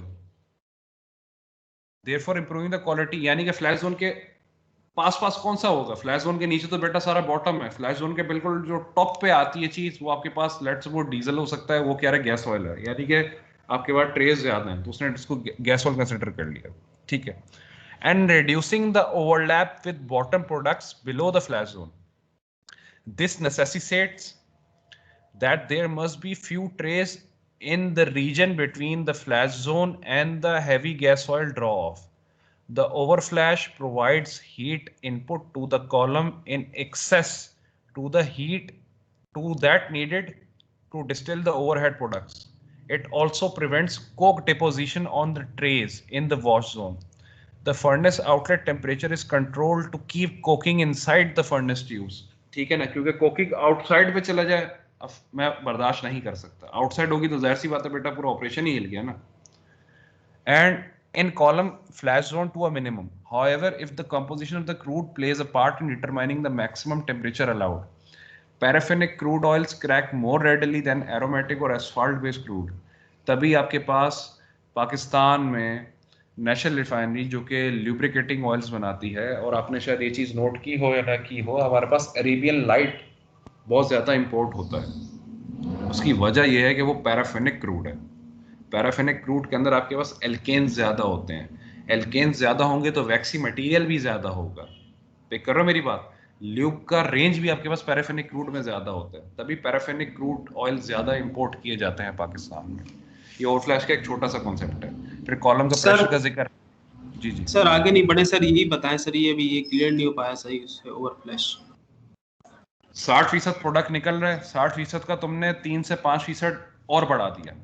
अच्छा सर ये प्रोडक्ट तो नहीं कहलाएगा? बेशक सर प्रोडक्ट वजह समझ में नहीं आ रही, वो तो बढ़ा दिया ठीक है, लेकिन वजह समझ में नहीं आ रही कि क्यों बढ़ाया।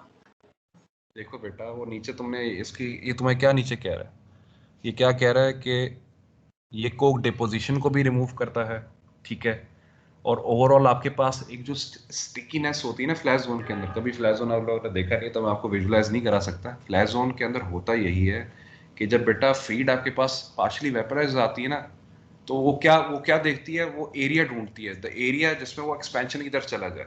ऐसा ही है ना, वेपर तो एक्सपैंड करेगा, किसी भी एक वेसल के हिसाब से अपनी शेप अचीव करता है। मैं कह रहा हूँ अगर मेरे पास 60% वेपर बने हुए हैं, मैं 60 को 65 पे लेके इसलिए जा रहा हूँ क्योंकि फ्लैश जोन को मैंने साफ भी करना है, क्योंकि कंटिन्यूसली फीड 365 दिन पूरे साल तक एंटर होती रहेगी। मेरे पास ऐसा टाइम नहीं है कि मैं कोक को डिपोजिशन होने से रोक सकूं। मेरी वजह क्या होगी, मैं जितना इस चीज़ को मिनिमाइज कर सकूंगा इस फिनोमेना का। देखो कोक डिपोजिशन तो होती है फ्लैश जोन पे, इसमें कोई दो राय नहीं है, कोक डिपोजिशन होगी, लेकिन मैं कम करना चाह रहा हूँ। मैं कम करने की पेश नज़र में एक और चीज़ कर रहा हूँ कि यार फ्लैश जोन के ऊपर ऊपर जितने प्रोडक्ट्स थे वो तो अचीव कर लिए, लेकिन बॉटम का भी अगर मैं थोड़ा बहुत उठा देता हूं तो जो 60% का रेशो है ना वो तो मेरे पास एक अचीव हो गया। जो 5% एक्स्ट्रा उठाया था ना बेटा, वो फ्लैश जोन के एरिया को धो देगा। मिसाल के बाद उसको पूरा धो दिला के कोक से, सल्फर डिपोजिशन से, कोक डिपोजिशन से, और कह लें आपके पास जो सर मतलब वो धोएगा कैसे, मतलब वेपर जो एक्सेस में आएगा वही चीज उसके ऊपर लगेगी, मतलब देखो जो वेपर वो बेटा समझ में नहीं एक्सेस, आ रही। देखो मेरी बात सुनो, फ्लैश जोन पे जब चीज एंटर हो रही है 60% वेपराइज है ना बेटा फीड।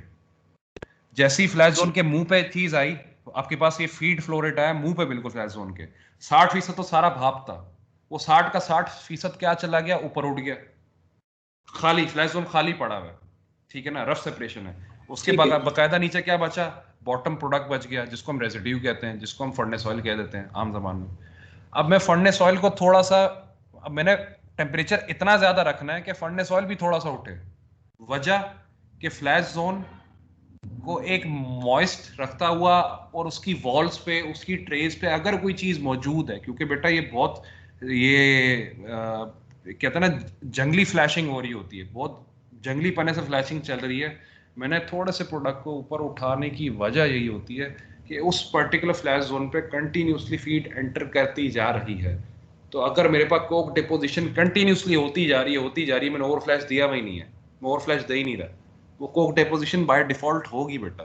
कॉलम साफ सुथरा ऑपरेशन नहीं होता कभी भी, अगर कॉलम का देखेंगे हमेशा हम ये नोट करते हैं कि ओवर फ्लैश बढ़ाओ इस वजह से कि फ्लैश जोन पे अगर कहीं डिपोजिशन है वो हट जाए, और दूसरा एफिशिएंटली 60 का 60% ऊपर खींच लो, बाद में उसको रिफाइन कर लूंगा, मैं उसको पंप अराउंड से भी रिफाइन कर लूंगा, मैं उसको रिफ्लक्स से भी रिफाइन कर लूंगा, मैं ड्रॉ टेम्परेचर से भी रिफाइन कर लूंगा। उसे रिफाइनमेंट का इशू नहीं है, मेन चीज है कि सारा का सारा ऊपर अचीव हो जाए।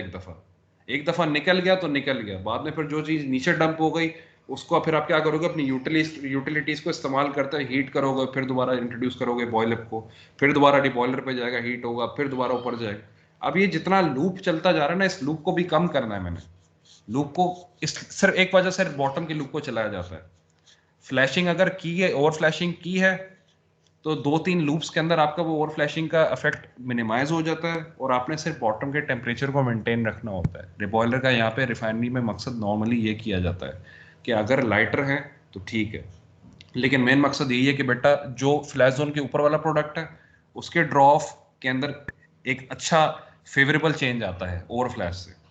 एच जो हैवी गैस ऑयल है, हमारे पास डीजल के बाद कोई हमारे पास प्रोडक्ट नहीं होता, पाकिस्तान में डीजल के बाद कोई प्रोडक्ट नहीं होता, डीजल के बाद सीधा नीचे एटमॉस्फेरिक रेजिड्यू होता है। यहाँ तो वो चली जाती है कहाँ पे चीज, वैक्यूम डिस्टिलेशन के लिए। यहाँ तो हम क्या करते हैं, डीजल को मैक्सिमाइज कर रहे होते हैं, तेल ही इस तरह का इंपोर्ट कराते हैं कि डीजल मैक्सिमाइज हो, फर्नेस ऑयल या एटमॉस्फेरिक रेजिड्यू कम से कम बचे। तो ओवर फ्लैश का सिंपल एक जनरल कॉन्सेप्ट ये है, मेरी कई भी चीज़ अगर ना समझ आ रही हो, इसको बेटा दोबारा दूसरी 2-3 किताबों से देख लेना, समझ आ जाएगा। हमने बहुत टाइम दे दिया ऑपरेशन के ऊपर, अभी क्रूड डिस्टिलेशन शुरू नहीं हो।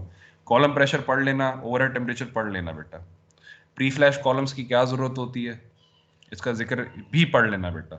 प्री फ्लैश भी आप पढ़ लें, और ऊपर 2 चीज़ें रह गई हैं, और गालबन इसके बाद हमारे पास क्या चीज़ आ जाती है, इसके बाद हमारे पास जो क्रूड डिस्टिलेशन मेन आ रही है, ठीक है ना, आप इसको भी पढ़िएगा। जितनी चीजें मैंने बयान करी ना बेटा, वो क्रूड डिस्टिलेशन में एक कवर हो सवाल है चुकी सर। जी जी। सर आपने बोला कि ओवर फ्रैक्शनिंग से हमारे पास कोक जो है ना वो रिड्यूस होगा। तो सर जो हमारे पास सल्फर वगैरह एस्पेल्टिन वगैरह इसमें जाते हैं तो कोक डिफॉर्मेशन तो उसी से होती है, तो कोक बढ़ेगा नहीं वहाँ पे? नहीं नहीं नहीं नहीं नहीं बेटा, 3% से 5%। अगर बॉटम नीचे, मैं कह रहा हूँ नीचे, अगर तुम्हारे बॉटम में 30,000 बैरल है, उसका 3%, यानी कि मैंने उसका 300 बैरल ऊपर थोड़ा सा वेपरेट करवा दिया, वो उसको मैं कंपनसेट कर सकता हूँ, उसकी कंपनसेशन हो सकती है। वजह देखो, जब ऑपरेशन ऑयल एंड गैस का चल रहा है, सल्फर भी मौजूद है, मुझे बेयर करनी पड़ेगी। सल्फर इतनी मौजूद नहीं होगी कि अगर मैंने थोड़ा बहुत ऊपर खींच दिया तो सल्फर बहुत ज़्यादा ऊपर खींच जाएगी। जहन में रखो कि जो तुम्हारे पास तेल इस्तेमाल हो रहा है, वो ज़्यादातर अरेबियन कंट्रीज़ का तेल इस्तेमाल हो रहा है, जो कि पैराफिनिक क्रूड है, लाइट क्रूड है।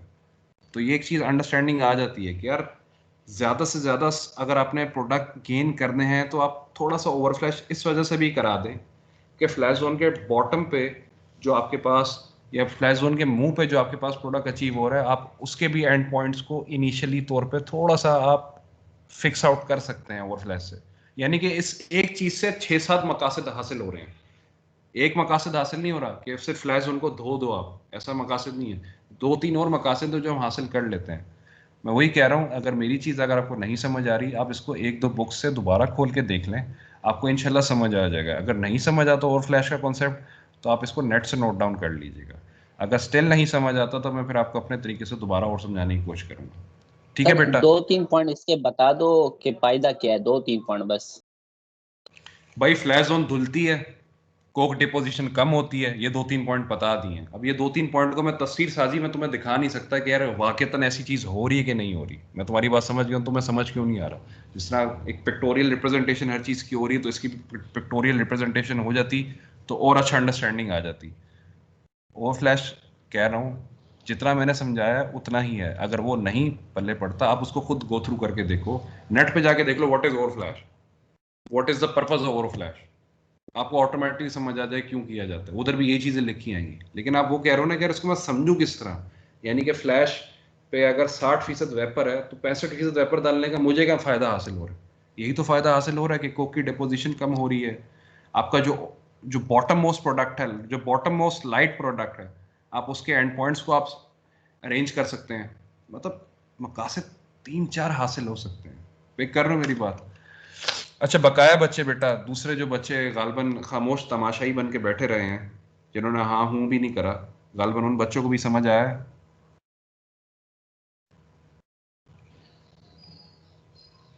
बेटा किसी को आवाज आ रही है? एक चीज इधर छोटी सी सर, हाँ पूछो पूछो। सर एक जो हम आपने बोला कि अगर किसी प्रोडक्ट को हम कम खींचे, मतलब उसका अगर हम एंड पॉइंट हम उसका कम कर रहे हैं, इसका मतलब तो जो उसके नीचे जो प्रोडक्ट है उसका इनिशियल पॉइंट बढ़ जाएगा। नहीं, उसका इनिशियल पॉइंट बढ़ेगा नहीं, उसका इनिशियल पॉइंट भी कम हो जाएगा। अगर एंड जाहिर पॉइंट सी ऊपर बात वाले है, का कम हो रहा है तो तो नीचे वाले का जमीन इनिशियल पॉइंट भी कम हो जाएगा। बिल्कुल कम तो होगा। आपने कहा कि सारी उससे उससे मतलब सारी कॉलम की स्पेसिफिकेशन चेंज हो जाएंगी, मतलब नहीं लेकिन नहीं नहीं ऐसा नहीं नहीं क्यों नहीं होगा? नहीं। मतलब देखो सब कुछ डिस्टर्ब क्यों होगा? अच्छा एक मिसाल है, हम कैरो डीजल की लेके चलते हैं मिसाल, ठीक है? चलो कैरो डीजल से हट के बात करते हैं, हैवी नेफ्थ और कैरो पे बात करते हैं, ठीक है? अब थोड़ा डिफरेंस आ जाता है। देखो हमारे पास, अगर मैं कैरो ज़्यादा खींच रहा हूँ, मैं लेट्स सपोज कैरो कम खींचा मैंने, ठीक है? कैरो की नेचर मैंने आपको बता दी, कैरो का फ्लैश देखा जाता है, ठीक है ना, क्योंकि कैरो से ही आपने आगे जेट फ्यूल बनाना होता है। अगर कैरो डीजल पे डंप हो रहा है तो वो तो डीजल को लाइट करेगा, बिल्कुल सही है। कॉलम के दूसरी स्पेसिफिकेशन किस तरह अफेक्ट होंगी? उस वक्त तक दूसरे प्रोडक्ट्स अफेक्ट नहीं होंगे जब तक मैं जो चेंज मैंने कैरो में करा है उसके कॉरेस्पॉन्डिंग जो नीचे प्रोडक्ट है, अगर मैं वही सिमिलर चेंजेस उसमें कर दूं, तो मैं इन दो तक मैंने महदूद कर दिया। जो मैंने चेंज किए, जो मैंने छेड़खानी की थी, वो मैंने 2 प्रोडक्ट्स तक मेंटेन कर दी। लेकिन अगर मैं इसकी कंपनसेशन नीचे वाले प्रोडक्ट में नहीं कर रहा, अगर मैं इसकी कंपनसेशन नीचे वाले प्रोडक्ट में नहीं कर रहा, अब एक चीज को नोट डाउन करो, उसने क्या बयान करा, लाइट नफ्था को छेड़ो, हैवी नफ्था को छेड़ो, कैरो को छेड़ो, डीजल को छेड़ो, पूरा कॉलम हिल जाता है। क्योंकि उसी सेम टाइम पे इसी कॉलम के अंदर आपके पास रिफ्लक्स भी चल रहा है, इसी कॉलम आपके पास पंप अराउंड भी चल रहा है। अभी हमने उसकी एक्सेप्शन निकाल दी, पंप अराउंड को साइड पे फेंका हुआ है, रिफ्लक्स को साइड पे फेंका हुआ है। मैंने बोला कैरो के अंदर जितना चेंजेस ला रहे हो उतने कॉरेस्पॉन्डिंग चेंजेस उसके नीचे वाले प्रोडक्ट में ले आओगे तो कोई डिफरेंस का फर्क नहीं पड़ेगा, ना रिफ्लक्स अफेक्ट करेगा ना पंप अराउंड अफेक्ट करेगा। लेकिन अगर आप किसी भी प्रोडक्ट में कुछ एक छोटा सा भी चेंज लेकर आ रहे हो और आपने उसके कॉरेस्पॉन्डिंग जो प्रोडक्ट है उसके अंदर उसका वो चेंज कंपनसेट नहीं करा, तब आपके कॉलम के अंदर अफेक्शन आएगी, कॉलम में प्रोडक्ट्स अफेक्ट होंगे। बहुत ड्रास्टिक अफेक्ट नहीं होगा, लेकिन ओवरऑल आपकी स्पेसिफिकेशन मीट नहीं होगी। देखो मेन मकसद ये नहीं होता कि इस टेम्परेचर पे 95% आ गया भाई मेरा चीज आ गई, ऐसा नहीं होता। ये प्रोडक्ट की स्पेसिफिकेशन लानी होती है हमें। इन प्रोडक्ट्स पे हमें इनकी वैल्यू परसेंटेज यील्ड हमें ज्यादा चाहिए। जितनी यील्ड ज्यादा आएगी एंड दी एंड उसकी बेटा यील्ड के बाद मैंने क्या चीज रखनी है, इसकी खासियत क्या है। कैरो का फ्लैश है, इसको मेंटेन रखो। डीजल का पोर और फ्लैश है, इसको मेंटेन रखो। फर्नेस ऑयल का भी पोर और फ्लैश है, इसको मेंटेन रखना है। अब मेरी बात आप समझ रहे हो अहमद के कॉरेस्पॉन्डिंग चेंजेस कंपनसेट हो जाए सर पे तो इशू नहीं है। वो तो मैं समझ रहा हूँ, वो तो मैं समझ रहा हूँ, लेकिन मैं ये पूछ रहा हूँ कि हम क्यों छेड़ेंगे? वो तो एंड पॉइंट तो डिफाइन होगा ना, जो नीचे हैवियर है उसका उसका एंड एंड पॉइंट पॉइंट तो पहले डिफाइन से किस डिफाइन तरह? है। तो वो तो ऑटोमेटिकली ज्यादा खींचेगा ना, अगर ऊपर वाला कम खींचे तो वो तो ऑटोमेटिकली जो से नीचे वाला है वो ज्यादा खींच जाएगा। देखो बेटा तो ये हम क्यों चेंज करेंगे? टेम्परेचर फ्लक्चुएट करते हैं, टेम्परेचर एंड पॉइंट फिक्स नहीं होता, ये ध्यान में रखो। ये ऑपरेशन आपके पास कंटिन्यूसली फर्नेस चल रही होती है, ठीक है ना। टेम्परेचर्स मेंटेन करने होते हैं आपके पास, टेम्परेचर अप एंड डाउन चल रहे होते हैं। अगर एंड पॉइंट मेरा फिक्स है, let's suppose and point fix है, मैं अगर डीजल को छेड़ता हूँ, मैं चलो छोड़ दो डीजल के बजाय कैरो को छोड़ दो, डीजल पे आ जाते हैं। मैंने डीजल कम खींचा, ठीक है। डीजल ने क्या करा, नीचे फर्नेस ऑयल में डंप हो गया, फर्नेस ऑयल को उसने थोड़ा लाइट कर दिया। लाइट से मुराद ये नहीं होता, लाइट से मुराद होता है उसकी स्पेसिफिकेशन को डिस्टर्ब कर दिया। इसको इस लिहाज से समझना। कैरो डंप कर दिया डीजल में, डीजल लाइट हो गया। डीजल लाइट नहीं हुआ, डीजल की स्पेसिफिकेशन लाइट हो गई, ठीक है। अगर डीजल को मैं कैरो में डंप फर्नेस ऑयल में डंप कर देता हूँ, ठीक है, मेरा फर्नेस ऑयल हो गया थोड़ा सा लाइटर साइड पे आ गया। अहमद का सवाल ये है कि सर दूसरे प्रोडक्ट किस तरह अफेक्ट होंगे, डीजल तो फर्नेस में गिर गया, यही कहना चाह रहे हो? दूसरे प्रोडक्ट्स पे अफेक्ट जी क्या जी, आना चाहे? डीजल तो फर्नेस ऑयल में गिर गया ना, तो सिर्फ इफेक्ट ये आएगा कि फर्नेस ऑयल का जो फ्लो रेट है उसकी साइड स्ट्रीम में वो ज्यादा हो जाएगा। बस यही होना चाहिए फर्नेस, ना। ठीक है। अच्छा इसके अलावा, अच्छा मैं उसके तुम्हें अलावा कहूँ। एक जो उसके हाँ अलावा हाँ। एक चीज हो सकती है कि जो इंटरनल जो वो रिफ्लक्स आ रहा था उसके हम्म, अमाउंट भी कम हो जाएगी ना, जो ऊपर से नीचे गिर रहा था अपना इंटरनल रिफ्लक्स। क्योंकि अगर मैंने कम खींचा है तो फिर इंटरनल रिफ्लक्स भी कम आएगा ना कॉलम में। देखो इंटरनल रिफ्लक्स तुम्हारा ट्रे टू ट्रे वेरी करता है। जिस ट्रे पे जा रहे हो उस ट्रे पे कैरो है, कैरो का क्या मतलब, कैरो नीचे भी देखो, कैरो कुछ ऊपर उठेगा, कैरो कुछ नीचे गिरेगा। ऐसा ही हो रहा है ना। इंटरनल रिफ्लक्स हमारे पास प्रोडक्ट्स ही आ रहे हैं बेसिकली। इंटरनल रिफ्लक्स वो नहीं कि लाइट तक था चलता हुआ नीचे आ रहा है। मेरी ये बात तो पिक करते हो ना, इंटरनल रिफ्लक्स से जी क्या जी, वो मुराद तो है? कर रहा हूँ। ठीक है। अगर तुम कह रहे हो कि सर डीजल नीचे फर्नेस में कर दिया, ठीक है, डीजल डंप हो गया, ठीक है, कैरो में क्या फर्क आ रहा है, नेफ्था में क्या फर्क आ रहा है, लाइट नेफ्था में क्या फर्क आ रहा है, ये सवाल है ना तुम्हारा। जी जी, यही है। अब देखो, जब तुमने कैरो डंप करा, let suppose sorry diesel dump करा तुमने फर्नेस ऑयल में, फर्नेस ऑयल का नीचे बॉटम टेम्परेचर आ रहा है लेट अस से 395 centigrade, let suppose 425 centigrade. Bottom furnace oil का 425 एंड पॉइंट है, और उसमें मैंने जब डीजल डाल दिया तो डीजल डालने से क्या हुआ, 425 मेरा कम हो गया, लेट सपोज 420 पे आ गया, 418 पे आ गया। अब इफेक्ट क्या बैठेगा, ठीक है, तुम्हारा जो रिबॉइलिंग का सर्किट चल रहा है, और दूसरी एक और चीज जहन में किसी के हो ना हो, नीचे से सुपर हीटेड स्टीम भी प्रोवाइडेड है। अगर अगर सुपर हीटेड स्टीम भी प्रोवाइडेड है, पिक कर रहे हो, मैं कहीं भी उंगली छेड़खानी कर भी रहा हूं तो मेरे पास उसका कंपनसेशन फैक्टर मौजूद है। डीजल फर्नेस में गिर जाए, लाइट नफ्था की जात पे फर्क पड़ना ही नहीं चाहिए। Number of trays in between these two कितना है बेटा, लाइट नफ्था पे कैसे इफेक्ट आएगा? वो ओवरऑल एक जेन्युइन बात कर रहा है, एक जनरल ओपिनियन के लिहाज से कि अगर आप किसी भी प्रोडक्ट को छेड़ते जाते हो, अगर तुम डीजल को नीचे डंप करोगे तो पंप अराउंड अफेक्ट होगा, तुम्हारा इंटरनल रिफ्लेक्स अगर अफेक्ट नहीं होता तो तुम्हारा एक्सटर्नल रिफ्लेक्स तुम्हारा अफेक्ट हो जाएगा। अगर एक्सटर्नल रिफ्लेक्स तुम्हारा अफेक्ट नहीं होता, फिर जो तुम रिबॉइलिंग कराओगे तुम्हें अपनी हीट बढ़ानी पड़ जाएगी। तुम्हें फर्नेस की हीट बढ़ाओगे ना, जाहिर सी बात है डीजल नीचे डंप हो गया, फिर वो जब दोबारा टेम्परेचर लेके वापस आएगा वो एक अलग फ्लैश ऊपर उठेगा। उस फ्लैश के साथ साथ मुझे ये भी पता होगा कि शायद फर्नेस ऑयल भी ऊपर उठ जाए। पिक कर रहे हो मेरी बात? नीचे गिर के फौरन इफेक्ट नहीं आता, उस इफेक्ट को रेक्टिफाई करने के लिए जो अलग इफेक्ट्स आ रहे होते हैं वो ऊपर नीचे चेंजेस कर देते हैं। पिक कर रहे हो मेरी बात? नेप्था नीचे गिर गया, फौरन चेंज नहीं आएगा, फौरन कंपनसेशन की तरफ नहीं भागूंगा कि हाँ यार ये क्या हो गया, ये नीचे गिर गया, डीजल तो फर्नेस में गिर गया, इसको यार किस तरह अलग करूं। अच्छा मैं देख रहा हूँ मेरे ऊपर 2-3 प्रोडक्ट भी इफेक्ट नहीं हो रहे, वो बेटा इफेक्ट नहीं होंगे। जो डीजल नीचे गिरेगा उसको तुम जानबूझ के नहीं गिराओगे, गलती से ही गिरेगा ना बेटा, या टेम्परेचर तुम्हारे पास ऑपरेशन कंट्रोलेबल नहीं रहा तो तुम्हारे पास वो थोड़ा सा नीचे की तरफ जा सकता है। अगर वो चला गया तो तुम उसको रिबॉयल करके दोबारा सर्किट चलाओगे ना कि यार इसको दोबारा एक्सट्रैक्ट करते हैं। उस एक्सट्रैक्शन के पेश नज़र, उस एक्स्ट्रा टेम्परेचर के पेश नज़र, उस सेपरेशन के पेश नज़र तुम्हारी हर चीज अफेक्ट हो जाएगी। अब चीज समझ आ रही है? चेंज फौरन नहीं देखा जाता। देखो कंपनसेट चेंज को फौरन नहीं किया जाता।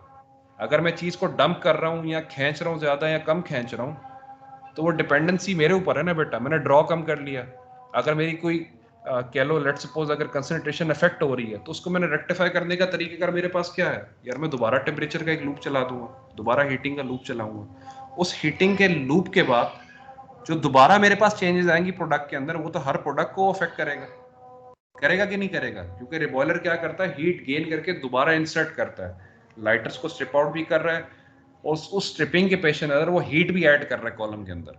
उस हीट के एडिशन से मेरे पास एंड पॉइंट्स इफेक्ट होते हैं, मेरे पास आईबीपीज भी इफेक्ट होते हैं। अब नोट कर रहे हो? अब सवाल थोड़ा क्लियर है या अभी भी क्लियर नहीं है?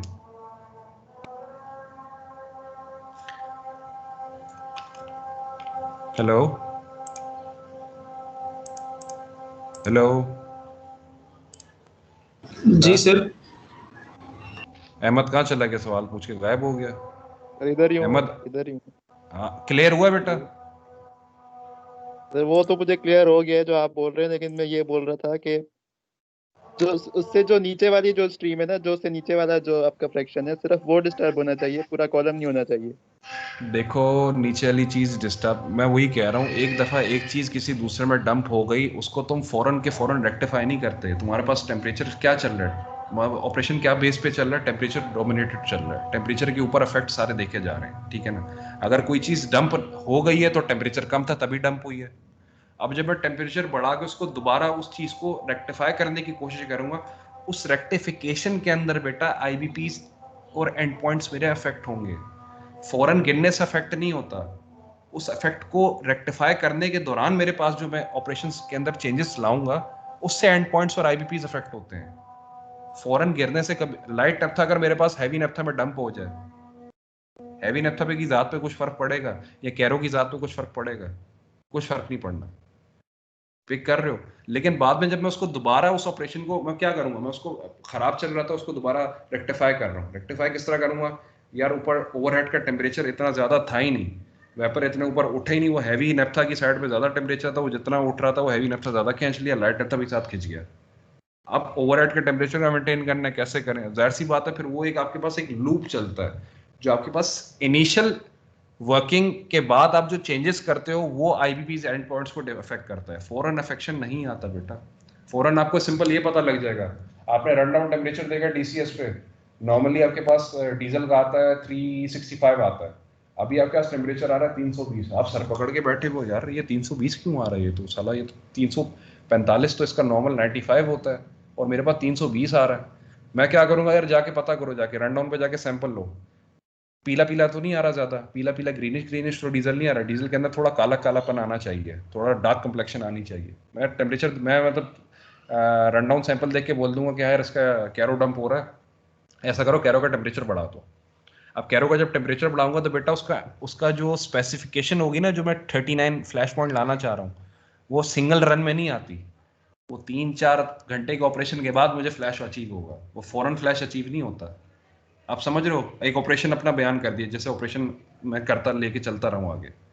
ये चेंजेस आते हैं।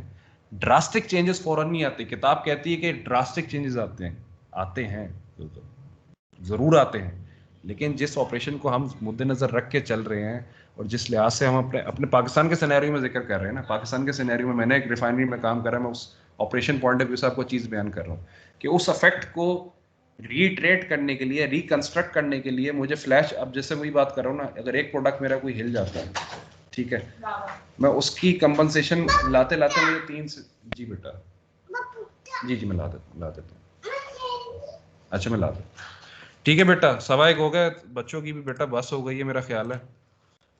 अहमद, अगर कोई चीज़ ना उस तरीके से पढ़ रही हो ना पल्ले, कोई इशू नहीं है, 2-3 दोबारा एक लिटरेचर खोल के देख लो, फिर दोबारा डिस्कशन कर लेंगे नेक्स्ट क्लास में। ये क्लास थोड़ी ज़्यादा खिंच गई। जी ठीक है। सेटिस्फाई तो तू नहीं हो बेटा, तेरे लहजे से ही पता लग रहा है। करेंगे, कोशिश करेंगे इंशाल्लाह। बाकी बच्चों को बेटा समझ आ गया, खवातीन जितनी गालिबन ऑनलाइन थी उनको समझ आया है कुछ? सर आ गया, मगर अहमद का क्वेश्चन समझ नहीं आया। ये भी सही है। सर काफी देर से मैं भी ये सोच रहा हूँ पूछ क्या रही है। बस ये भी सही है, ये भी सही है। बहरहाल कोई इशू नहीं है। देखो सवाल जितना लेम हो, डजंट मेक एनी डिफरेंस बेटा। सवाल पूछो, कॉन्सेप्ट क्लियर होंगे, ठीक है ना। मैंने जितना छोटा मोटा, मैंने कोई ज़्यादा टाइम तो नहीं, कोई 15-20 साल तो नहीं काम करा, जाहिर सी बात है। जितना टाइम मैंने काम किया है उस लिहाज से मैंने जितनी चेंजेस देखे हैं, जितनी चीज़ें मैं समझ सका हूँ, वो आप मुझसे ज़्यादा से ज़्यादा गेन करने की कोशिश करें, दैट वुड बी बेटर, ठीक है। अच्छा जी, सब बच्चे ऑनलाइन हैं? 1 मिनट होल्ड करिए।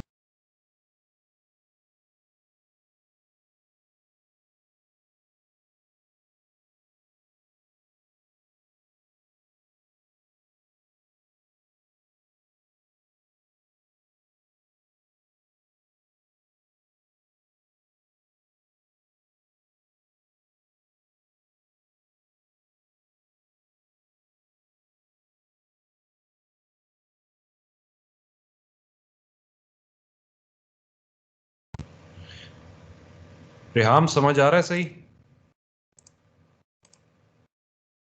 रेहाम आवाज आ रही है?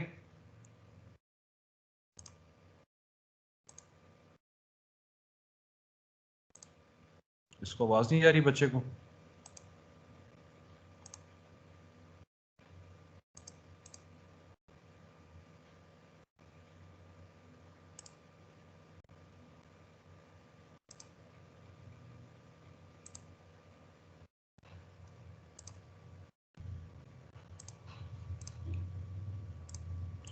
राबिया आवाज आ रही है बच्चे?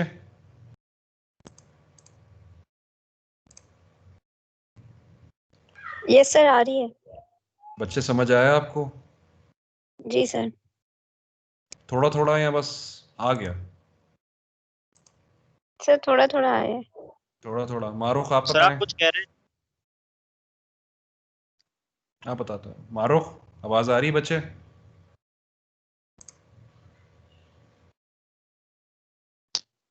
सर जी जी। आप कुछ कह रहे थे मुझसे? हाँ रेहा, मैं कह रहा था तुम्हें समझ आ रहा है तुम्हारा, यार सवाल जब उस तरह आते नहीं है। आ रहा है ना सर समझ? यहाँ सर के ऊपर से सवाल चीजें। नहीं सर, सवाल करता हूँ जब पूछना होता है, वैसे मैं खुद ही जवाब की तलाश में रहता वैसे ऑल गुड है, समझ आ रही चीजें, पिक आउट हूँ। हो सर रही बस हैं? ये अहमद का सवाल है ना सर, इसने मुझे भी परेशान कर दिया थोड़ा।